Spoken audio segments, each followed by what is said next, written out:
In this video, I wanted to explain why you should never fall for the dream job. It's a scam that most people fall for, so don't fall for the trap. It's an illusion that will keep you stuck in the rat race. Imagine this. You find a job at some company that you absolutely love, and you love it so much that you work weekends, you work harder than most, and not because someone tells you, but because you actually love it. You love what you do. You have something amazing that some people call flow, and it feels great. It doesn't feel like work, so you can push yourself harder beyond your limits. You can work harder, faster, longer. You perform excellent work and everybody is impressed. And you get a fancy title or maybe a pay raise. And if you do a really good job, your boss gives you the wink and the gun. And your spouse is proud of you and your family is impressed. And it sounds completely amazing, doesn't it? It sounds like the dream job you wish that you had, right? Well, don't sing hallelujah just yet. What if I was to tell you that this is actually the worst thing that can happen to you? What if I told you that this is something that you should actually never ever strive for? And I mean that, no exaggerating, no bullshit. If you think that you found the dream job, you should quit as soon as humanly possible. Let me explain. It will all make sense in a couple of minutes. So, there are two aspects to consider here.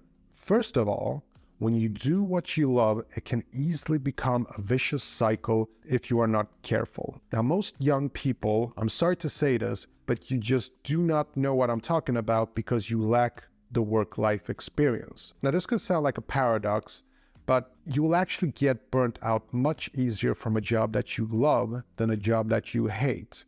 And if you think about it, if you don't care about your job, you're not going to put your heart and soul into it. So you can't give 100%. But if you have a job that you absolutely love, you'll be able to push yourself beyond your limits. As a consultant, I've often replaced people who've hit a wall. And in none of those cases was it because their job was too demanding or because their bosses were some kind of horrible tyrants. It was because they worked themselves too hard. They worked late hours and they work on the weekends.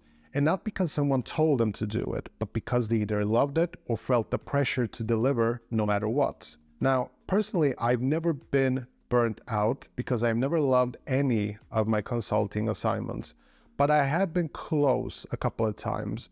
And in all those cases, it was because I felt some kind of pride or enjoyment from the job itself. And most people will blindly assume that they couldn't get burnt out, that they are somehow capable of stopping themselves. But people are sadly not as evolved as we might think. We're actually not that much more evolved than hamsters in a hamster wheel.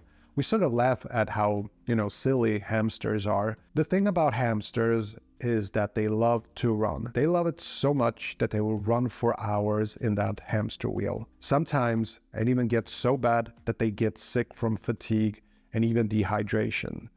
And people are actually not any different.